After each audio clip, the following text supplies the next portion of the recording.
Well, hello and welcome to Wellness Wednesday. My name is Sally Duplantier. I'm your host of Wellness Wednesday, and I'm also going to be one of today's speakers.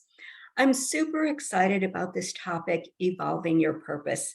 As a gerontologist, I see that so many well-meaning companies and social services are trying to help older adults. And quite honestly, I don't believe we need that help. I think people should be tapping into our intelligence and our capabilities because I think we have so much to offer the world. So this topic is really near and dear to my heart, and I'm delighted to be joined by my colleague, Darlene Marshall. Hi, Darlene. Hello. So today's program is free to the community, but it's not free. It's funded by community supporters. So I want to thank Jenny, Joan, Liz, Renee, and John, who've all contributed to our September funding for Wellness Wednesdays. And I also want to take a moment to acknowledge our promoting partners who reach their members and talk about Wellness Wednesdays to their groups. So I am delighted to introduce Darlene. She was a speaker for us in the past. She is a thought leader, speaker, content creator, and author. So she has this unique background in that she's a certified personal trainer and wellness coach, but she also has a master's degree in positive psychology. Darlene, that's a pretty interesting combination, isn't it? I've been told it's unique. She also has certifications in nutrition, yoga, and meditation. And, you can see her work is focused on fitness and well-being. She hosts a Better Than Fine podcast, and she recently contributed to the National Association of Sports Medicine Wellness Coaching Certification. And I share that because she partnered with Kelly McGonigal, who was one of our recent speakers and is quite well known. So welcome, Darlene. Thank you. She'll be the guest on next week's episode if anybody wants to listen to the show. Oh, that's so great. And Darlene and I met through the American College of Lifestyle Medicine. And of course, my co-host and the founder of Zing, Sally Duplantier. Duplantier. Thank you for the correction. She has a master's in gerontology that she finished earlier this year. So I want to say congratulations. And if anybody wants to drop in chat and congratulate her along with me, please do so, as well as a certificate in nutrition science from Stanford. She is a current student at the Indiana University, where she is researching her areas of interest, the nutrition needs of older adults, the benefits of diet on cognitive health, and of course, our topic today, the intersection of purpose and health, how they relate together, and of course, a thing that we're both passionate about and excited to share. Thanks.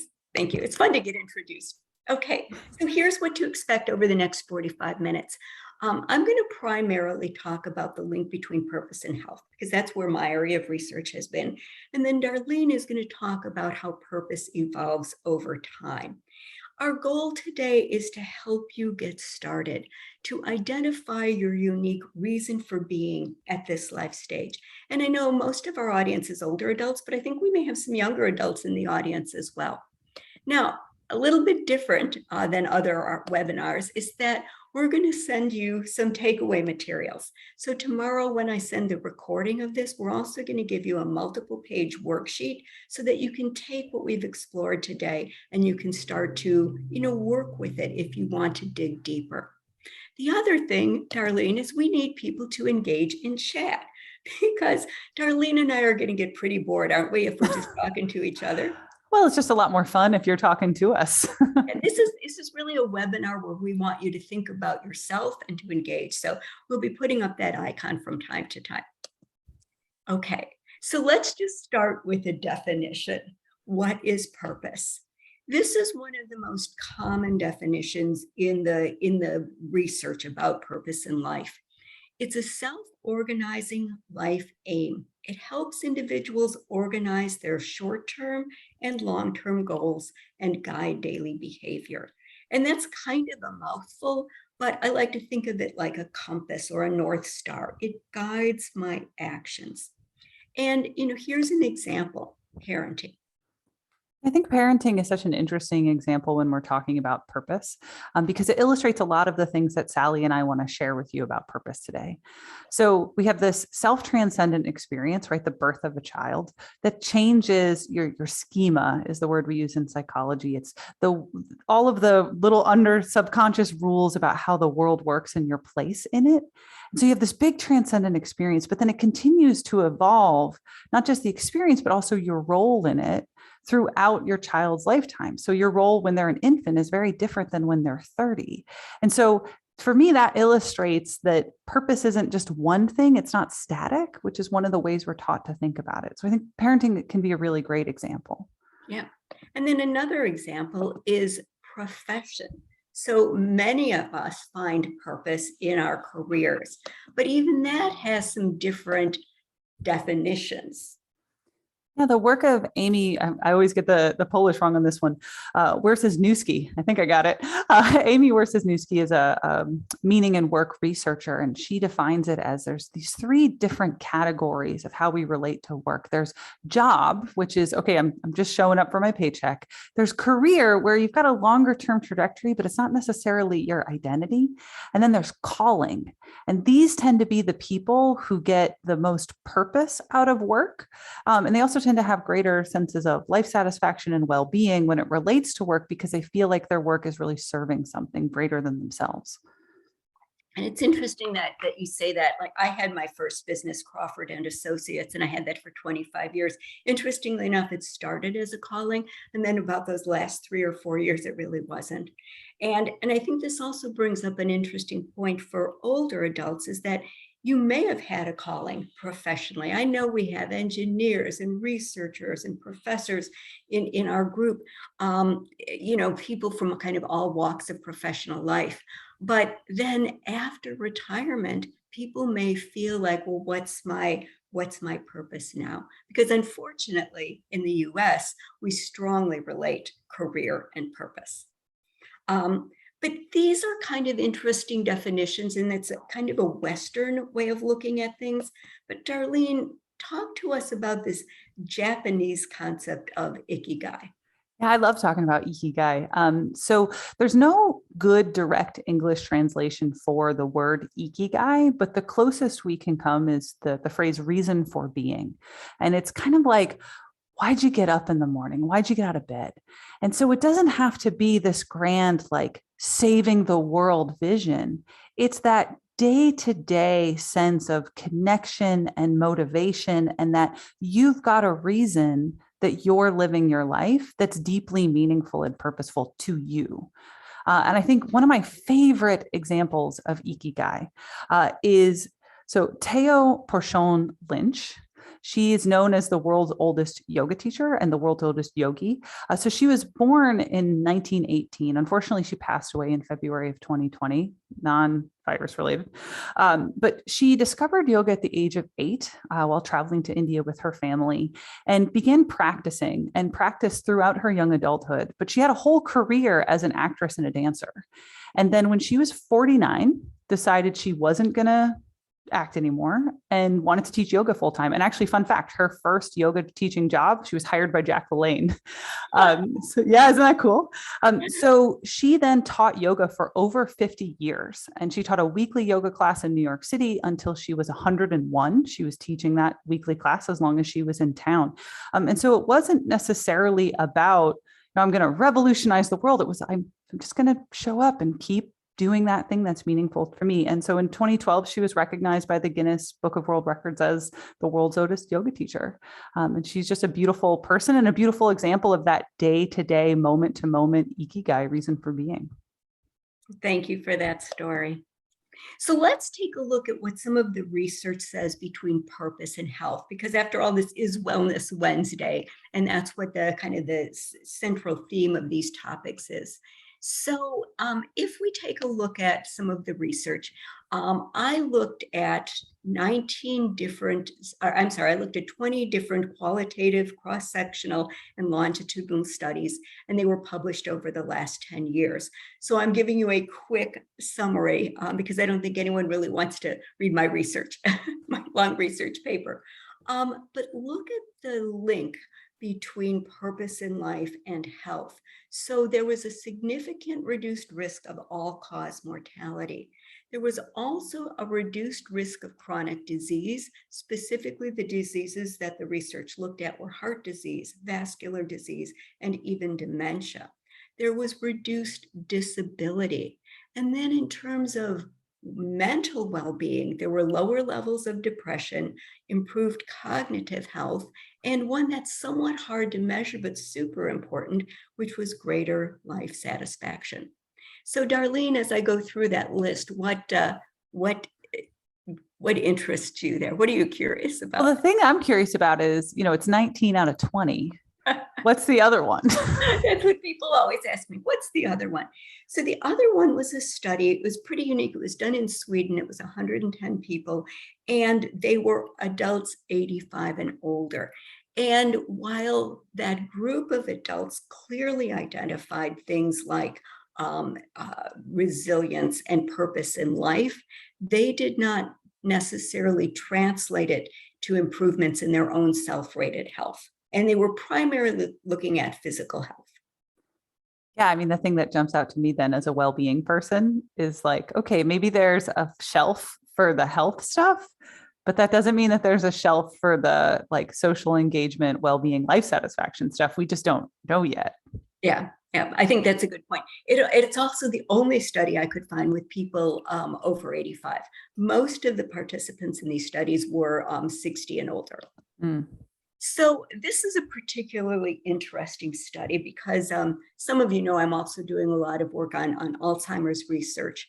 And so this was done out of the University of, or the UC Medical, Rush Medical in Chicago. And it was a longitudinal observational study of a pretty big group. It was 900 adults. They were 65 plus, and they were without dementia at baseline. And then they were studied for a 7-year period. And what they found was that people with a higher sense of purpose demonstrated better cognitive functioning than their study counterparts. Now, for all of these people at postmortem, their brains were analyzed, and both groups exhibited the same pathological change. In other words, when we look at Alzheimer's, we can see that the brain changes pretty significantly in Alzheimer's patients. The gray matter shrinks, the hippocampus shrinks. There's an accumulation of tau and beta amyloid proteins. So even though people who had a strong sense of purpose had that same pathology, they didn't exhibit symptoms of cognitive decline, which I thought was fascinating. Yeah, I think it's pretty cool. Which made me wonder, not just that study, but all 20 studies I read. So like, how does this work? How is purpose in life connected to health? And I wish I had an answer for you. In fact, I think the researchers wish they had an answer for you. And there's a lot of hypotheses. We don't know for sure. I'm going to share 3 because I think they're really interesting. In all likelihood, it's some combination of these and probably more. So the first one is interesting. I think it speaks to this audience, is that people who had a strong purpose in life also engaged in better health behaviors. Now you're going to find the health behaviors interesting. They ate more vegetables. And quite honestly, I think this was just a way to measure like nutrition, but they did. They ate more vegetables. So important. They prioritized sleep. Third, they engaged in more exercise. And fourth, this one kind of cracks me up a little bit because we just had Dr. Kami Haas talk about the importance of oral health, but they flossed more. So they engaged in these health behaviors. And I think, Darlene, the one that's really interesting is exercise. So talk a little bit about this. Yeah. It's very common when we see more healthy behaviors in a population to be like, okay, you have purpose, so you're going to exercise more to fuel your purpose, right? Like that's very common. It's like, okay, happy people move more or whatever. But what we found, this study that came out in 2021 was that it's a bi-directional relationship. So it's not just that people who have purpose move more, but people who move more also have more purpose. So to unpack the study a little, it was 14,000 Americans, adults, and the mean age of the study is 68. And I love this study because it's so many people, but it's also not just like a bunch of college students.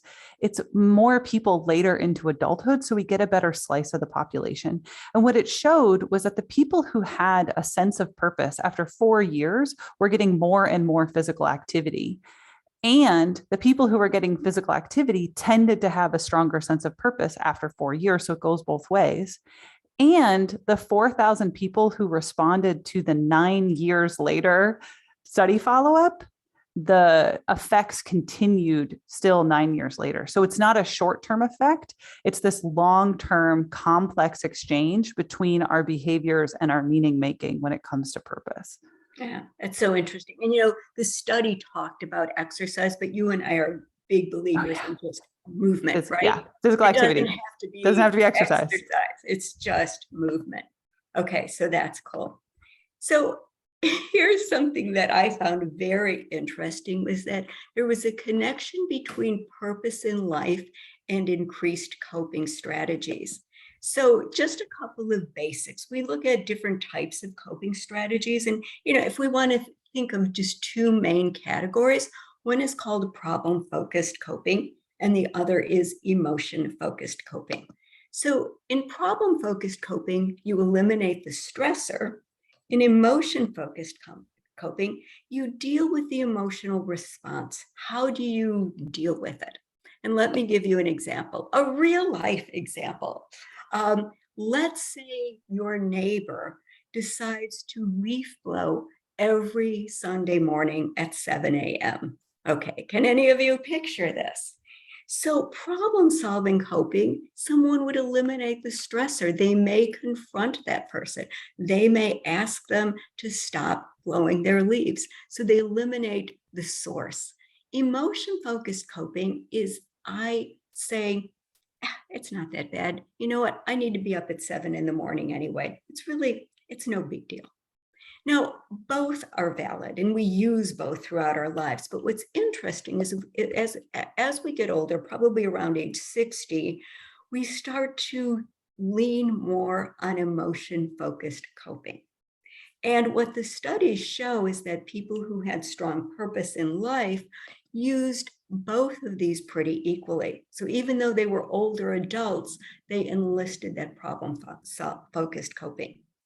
So an interesting data point. And then here's the third hypothesis is increased social engagement. And if you think about it, purpose in life is often tied to doing things in service of others. And so there can be kind of a strong social piece to this.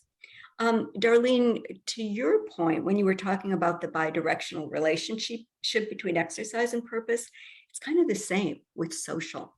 And the research shows that it's not that you just have a bigger network of people, but that you have deeper, more meaningful relationships, which is kind of interesting. Yeah, and I think this kind of speaks to something you and I talked about a bit while we were preparing for this is so often people think that purpose, it means I have to save the world. But if we're talking about increased social engagement and increased social connection is the word I'm trying to get to. That this is about not just saving the world, it's about helping your world. And because you've got this increase in your social connections and your social network, you're stitched into something you care about, as opposed to this really abstract, save the world superhero thing that I think shuts down a lot of people when they think about meaning and purpose. Yeah. And you bring up a good point. That kind of segues to my next slide is that having a purpose may lead to volunteer work, but it may not. And I think if I have a key message to share with people in this audience, it's that don't volunteer for something just because you think you should. I've heard this again and again. Oh, I should volunteer. I should do this. It's wonderful to volunteer if it's something that's truly of interest and it comes from the heart. But the interesting part of this research showed that the health benefits of people who volunteer, that when it's done from a position at the heart and genuine interest, there are health benefits like the ones I described. If people are doing it just because it's a should, no health benefits. Yeah, I think this speaks to like the motivation research around why we do things. And when we feel obligated to do things, we get less overall benefit and satisfaction, fewer warm fuzzies. And it's just one of the fallacies we encounter when we talk about purpose is this fallacy of like, oh, it's got to be self-sacrifice for it to be meaningful or impactful. And here we've got research that shows like you don't get the benefit if it's out of obligation. Yeah. Yep. So you bring up a good point. You cheat up my next slide is some of the research gaps, because we love to do that as researchers. Where are the holes? And I found this big one is that in all of these studies, it was like there was an on-off switch for purpose. Either you had it or you didn't at a point in time when it was measured. And that's really not true because it evolves. The other thing is that there's really very little information in the literature about finding purpose. And Darlene and I don't even like that word because it's like you could go in your backyard and pick up a rock and find it. I mean, we don't even like that. So let's Every get time, practical here. every time you say that in my head, it's like I picked up the rock and I found a worm instead of my purpose, which I think nicely leads us into this question of when I talk about purpose, when I teach purpose workshops, that people want to know like, oh, but what do I do if I don't have a purpose? And just like we say, find a purpose, to me, have a purpose. It's too static of a word because when I think about purpose, I don't think about purpose being static. Giving you the nod. Yeah. because purpose isn't one thing and it isn't a single moment. It's a whole lifetime that evolves as you evolve. And so it's emergent, it's dynamic. I think of it like ripples in the pond instead of like a block of ice. It's not rigid and fragile. It really does grow with you.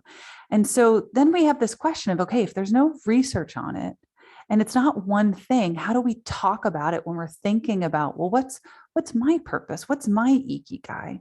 And so these next few slides, I want to just guide you through, and this is also what the workbook is about, some guiding questions, some guiding ideas, so that as you're exploring your own concepts of purpose, it's a framework to help your thinking. Because of course, there's no way, the 46 of you on the call right now and whoever watches the video that I can say like, okay, here's the magic formula, here's your purpose. Anybody who tells you that, don't listen to them. Well, we want people to start thinking, and pretty soon we're going to ask people to engage in the chat. Oh yeah, warm up your fingers, find your keyboards, because this is the participation part of the workshop. So really, these three categories here on the diagram that you're seeing are what we're going to explore together. And so let's get into that. It's if we talk about this unique experience, this is the idea of you've lived a life. It doesn't matter how old you are. You have experiences that are only yours. And so if we start to break this out in ways to make it accessible and you can start to play with it, what makes you you? What are the words, the ideas, the terms that you would put out there as uniquely yourself? And that's just one entry point because that's the lens through which you've experienced everything in your life. And then you've got, what are the things that you've tried? I've got a client who's a fly fisherman, and that has influenced so much about the things that he's tried, the places he's gone, and the things that he cares about. And what places have you gone? What places have you explored that are deep to your heart that might be important for what you might step up to or influence or try? And Darlene, I'm just going to share something. I had lunch recently, just this week, with a Wellness Wednesday member, and I went back to her apartment afterwards. She had a whole room, a whole wall of pictures of all the places she had visited. And it was fascinating. It helped me understand her better. But I also think that all of those experiences make her a really unique person. Absolutely. And that's what we're digging at here is like, what are some of the ways that your lived experience makes your unique? Another big one is hobbies.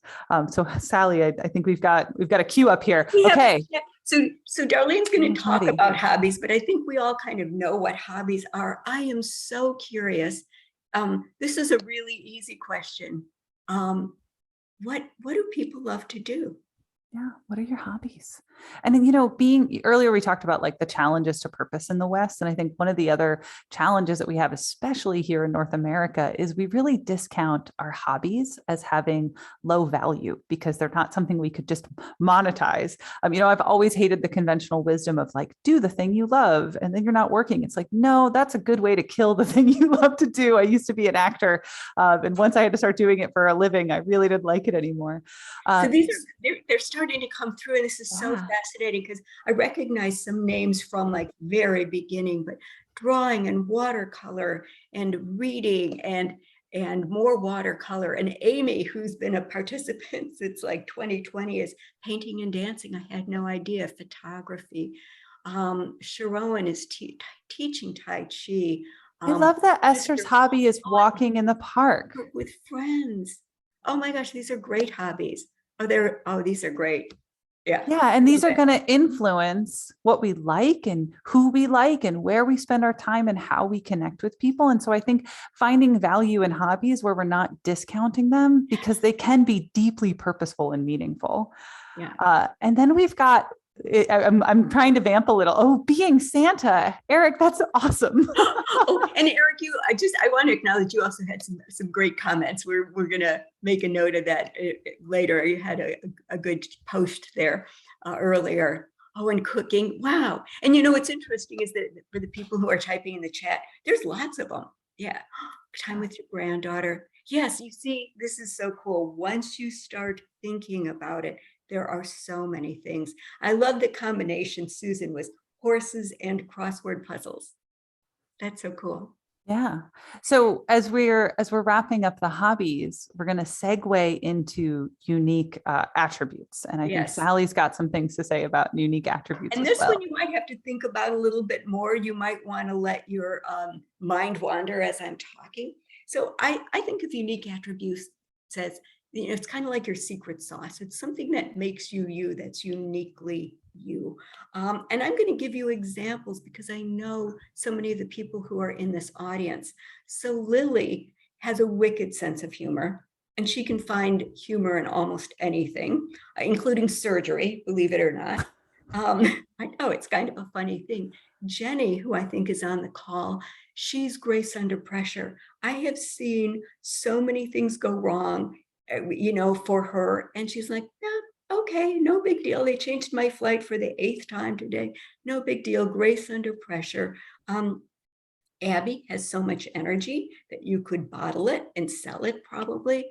And, Darlene, we've worked together now for about a year. Like in you, I see this kind of extraordinary kindness. So I'm going to ask people now to type into the chat. I'm just laughing at some of the comments here. If you know what your unique attribute is, what might be one? I'm sure hoping that after that, somebody, yeah, that's a good one, Esther. Gifts to friends. That's beautiful. Renee, and Renee, positivity. I agree. And Sally, something that you said when we were preparing is that if you're not sure what your unique attribute are, Sally had a great suggestion, which is go to coffee with your friends and ask them what they think. Because the kindness comment that Sally made, it's like, that is a thing that I have a hard time receiving when people say, but people do say it. And my whole life, I've had a hard time receiving it. And so it might be the thing that you're like almost afraid to say out loud, but that people say about you. And you're like, yeah, maybe I am really kind. I don't know. And I'm just I love these chat because I love these examples. Identifying possibilities, random acts of kindness. I know all of you are reading along. These are they're so good. And you see that they come from a place in the heart. Yeah. So I love that. Ask a friend. I had somebody send me an email recently who was working on this. And she said, what words would you think to describe me? Just like give me like 5 or 10 words. And it was easy to do. So, okay. So I could stay here because this is fun and feels good, but we got to keep rolling. I know, we'll keep moving, but I love it. Okay. So, from our experiences, we gather all different kinds of skills, right? Somebody put photography in as one of their hobbies. And like my sister's a photographer, and I just think of all the different skills that she has to have now as a photographer between the photo editing and the social media stuff. And like, that's a lot of skills. And so, those skills then become acts that we can, levers we can pull to serve in our purpose. And so again, this is just to break things out for different ways to prompt you to think about your skills, because there's probably some things that you haven't necessarily thought of as, useful in purpose service. So as we go through these, interesting is just like, what's the weird and wild stuff that maybe people wouldn't think of you? So now that Sally's told you that I'm super nice, the thing that comes to mind for me is I played rugby in college and I tackle very hard. And no one would probably guess that from thinking about how nice I am. But that's a skill that I have, not necessarily serving my purpose, but you wouldn't have guessed it, would you, Sally? Right. And then our technical skills tend to be more related to like, what was the domain that you worked in? What was your career? And so the example here is that my good friend John works in technical theater, and he's a very gifted theatrical technician. And he was actually hired by the Rube Goldberg family to build a Rube Goldberg machine. And that's like the ball falls and flips the thing, and then the other thing flips. It's kind of like the game Mousetrap. So he built a Rube Goldberg machine for some honorarium, some event honoring Rube Goldberg. And the family told him that it was the best machine they had ever seen built. And that if he wanted to, he could probably just have a career building Rube Goldberg machines. He did not choose to do that. But it's just an example of the way that you might have these really specific and technical skills that could be in service in some other way in life. And then foundational, I think Sally's got a great example for this, but these are like your executive skills, your, what are the building block skills, kind of like adulting is, as a millennial, that's the word we would use. It's like, what's your adulting skills? Sally, what's your, cue it up. I'll give you an example. So Liz Wiseman is a very famous leadership author, and I had the privilege of working for her. And she talked about native genius, like, what is it that you just do so naturally that you almost can't help it? It's just in you. And mine is, I call it get it done. And then because I wanted to give myself a promotion, I'm the goddess of get it done. But if you want something finished, give it to me. So it doesn't matter if it's a big project with multiple people, I will get it done. But I can get laundry done. I can get travel arrangements done. It's just something that's like in me. My husband is a time slicer. He can like micro plan every hour and every minute, and he almost can't help it. So again, these are just different ways to start thinking about you and what's unique about you. Yeah. And then so from those skills we've cultivated, we kind of touched on this next bit when we were talking about volunteering. It's the idea that it can't be an obligation. You've got to actually be interested in it for it to feel purposeful, because otherwise it becomes a slog. Like Sally, you were talking about your business was a calling until the last few years. That's the point, that you weren't interested in it anymore and you were doing it for other reasons, right? It became a job. And so if it really is going to feel like purpose, if it's going to feel like ikigai, there's got to be that part of you that's interested in it and you're drawn forward into it. And so there's lots of different ways that we could prompt with this. But I think if we start with, hobbies is an umbrella term I put on this slide, but really it's, what do you like? What do you want to spend your time with? And how could it relate to other people? Because we know that there's that, what's in your world aspect. It's not saving the world, it's helping your world. And then along with that is also like, where do you want to go? What's the aspirational part? And so, how do you want to learn and grow? And so the theory side here is the ideas. Some of us are just idea people. Clearly, Sally's an idea person. She's doing research, but then there's also the people who are out there trying to practice it and they want to go into application. I'm more on that side myself. I know we both do both, but I think we have times that we're drawn. And then you've got a great example of this, right? A question that we got before. Oh, yes. So somebody wrote in advance and she said, Sally, she said, I want to be a master gardener. But she said, and she's a woman in her mid 70s. And she said, but, I'm afraid that's too small or too limiting. Like I'm not looking to volunteer and teach people master gardening. I just want to be a master gardener and learn how to do that. And so how would We both thought that was an excellent example of purpose, but Darlene, say a little bit more about that. I'm gonna put a pin in some of it, the second half of the question, but Okay. for right now, it's the interest of it, right? Like, oh, I want to do this. And so the theory might be the ideas and the learning, and then the practice is the doing. It's the planting and the plants and getting your hands in the dirt. I also am a gardener, so I'm getting my itch. It's winter now, so I'm going all theory for the next few months. But and again, like put a pin in the example because we're going to tie back to this Okay. idea of like, what if it's not enough? Perfect. But so here are these three ideas, right?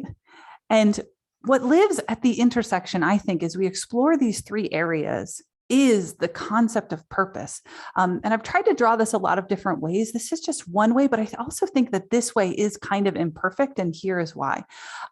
If we nudge over, so as you explore your areas of interest, you're going to be drawn into new experiences. And those new experiences give you new skills and opportunities. And then as you continue to evolve, you're then going to have new areas of interest. And I think sometimes when we get stuck on this singular idea of purpose, we get glued in that middle place instead of letting ourselves go off and explore wherever any of these things could take us. And it's really the whatever meaning making and beliefs we have in our head about what purpose is supposed to be that gets us stuck.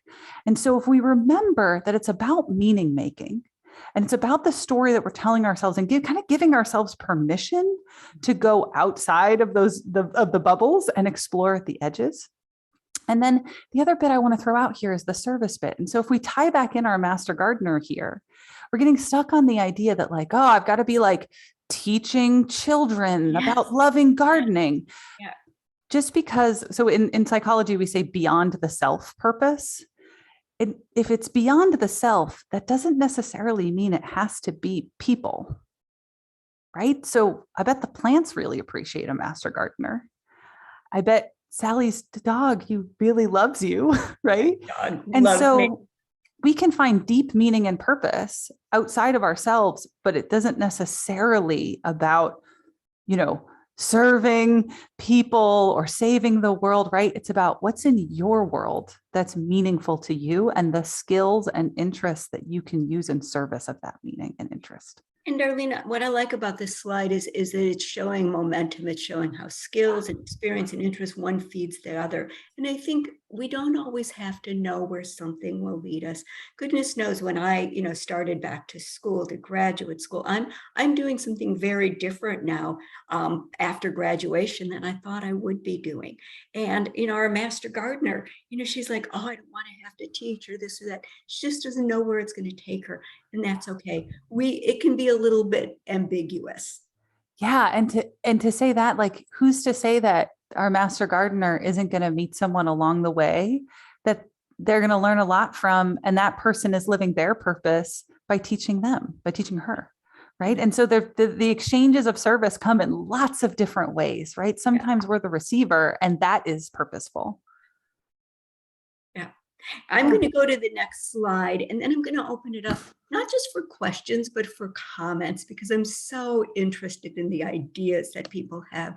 So one thing I want to share is that we know we've scratched the surface. This is a big topic. It could be a course. It could be a multi-week course, but we are sending you a takeaway. It says worksheet here, but it's actually a little booklet to explore all of the things that we shared. So if you didn't take notes, don't worry, because all of it is there. And thank you, Darlene, for making that available.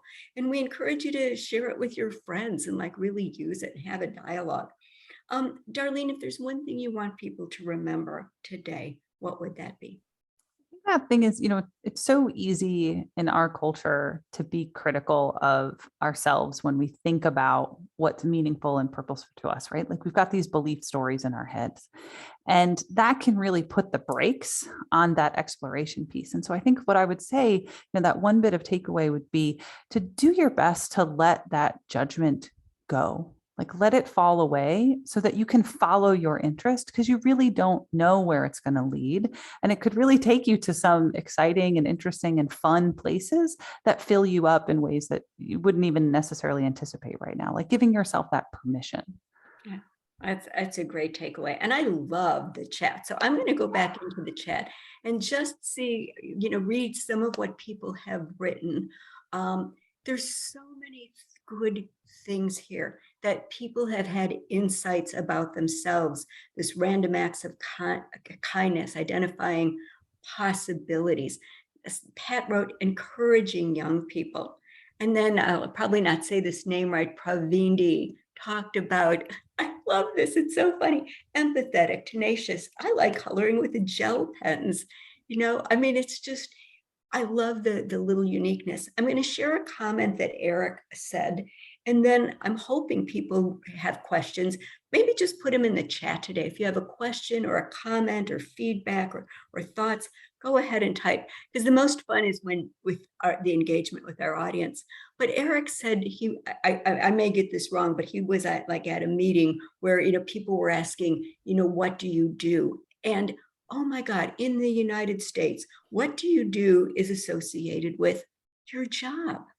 And then it was like, no, not that. What do you do?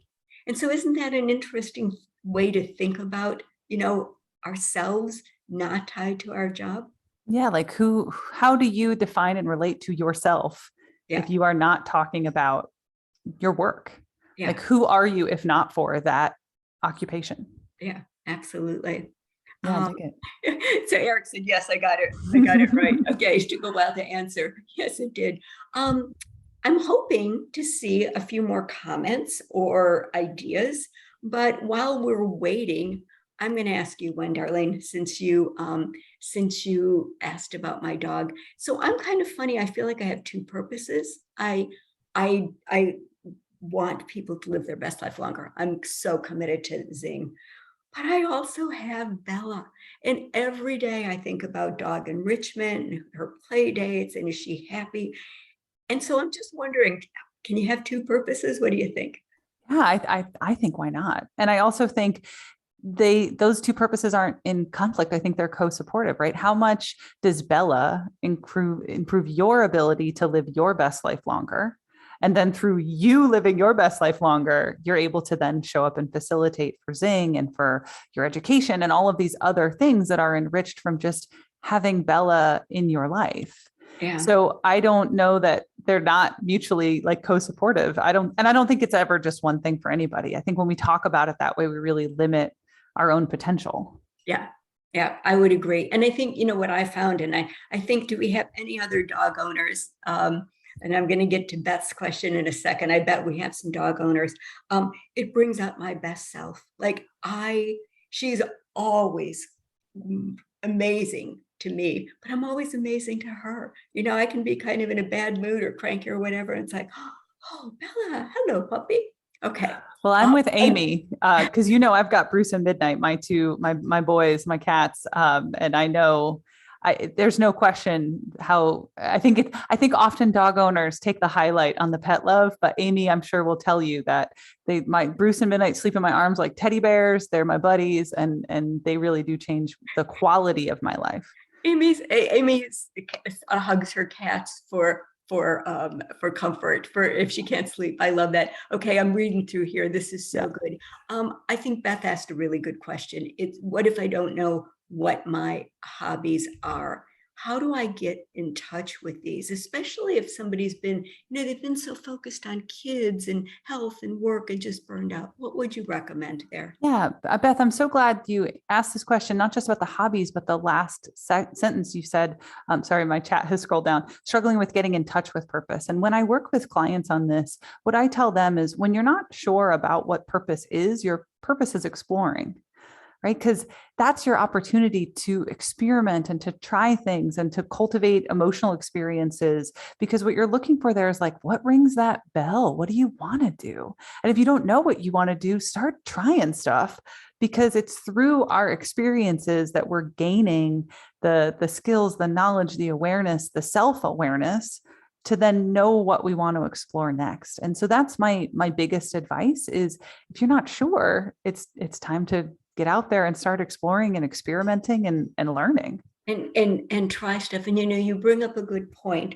And I'm watching our time, everyone, because I know we'll stop at quarter of, but I'm glad we're able to get out and explore a little more. it has been tough for the last couple of years. So Michelle, I know you want to answer Gail's question, but I've got a quick example of the lock-in thing. yeah. I had a client who I was working with through the pandemic who was an English teacher, and she was rabid for crosswords and Sudoku and like all of these puzzles, and how she felt like she had no purpose. But during lockdown, she was primed to start hosting like Scrabble game nights online, and she created an online community. Even though she herself was shut in, she was emotionally used to that. And so she was primed, ready. Okay, everyone else is at home. I know what to do. And it became this really purposeful service for her to use what she loved, word games, to then help other people cope with lockdown. Yeah, it's such a great point because, Wellness Wednesdays was born out of the pandemic. Bingo. When I could no longer give presentations at senior living facilities. I'm like, well, now what do I do? Okay, Michelle asked a great question. She said, when you develop your purpose, how do you find the place to pursue it? Specifically, she's looking at the practical side of connecting with a place or institution. Like, how do you know what that place is? I think it's a great question. I think that's another exploration one. The first thing that I thought when I thought of her question was about time, right? Like so often we're also time strapped, and then we have to find a way to make no's so that our yeses, we have space for our yeses. But then the practical side of connecting with a place or an institution sounds like, okay, if I know that I really love knitting, and I do, then it's a question of, well, do I need to go work for Lion Brand Yarns? Or do I want to just become part of my local knitting community? And where is my scale of interest? And also being willing to be malleable, right? I don't have to go in and be the well-being expert at Lion Brand Yards. Like maybe they don't need that right now, but am I passionate enough about the thing I want to serve that I'm willing to fit into that community and allow myself to continue to grow? And I think that that's one of the big questions often I find is that people have this preset idea, right? We're getting rigid again about what it's got to look like for it to count. And when we show up and let ourselves be malleable, we allow ourselves to evolve along with our purpose. And I am writing something down because it's so cute. But two of my Wellness Wednesday people want to get in touch. So I'm going to make an introduction. I can do that. I have your information. I have to say, my takeaway from this is, oh my gosh, what an amazing group of people. And we should let you chat more often because this has been super, super fun. Thank you, everyone. I will be sending an email with the recording tomorrow with the worksheet. I'd love to hear from you if anyone has a chance to, use it, try it, etc. And Eric shared a final quote here. We'll end with that, Eric. The rhythms and melodies of life are like those of a maestro on a piano. No matter the skill and passion of the player, everyone hears and relates to music in their own way. Celebrate your own song. Oh, so good. Thank you, everybody. Thank you, Darlene. Thank you. Thank you for having me. Have a great day, everyone. Bye now.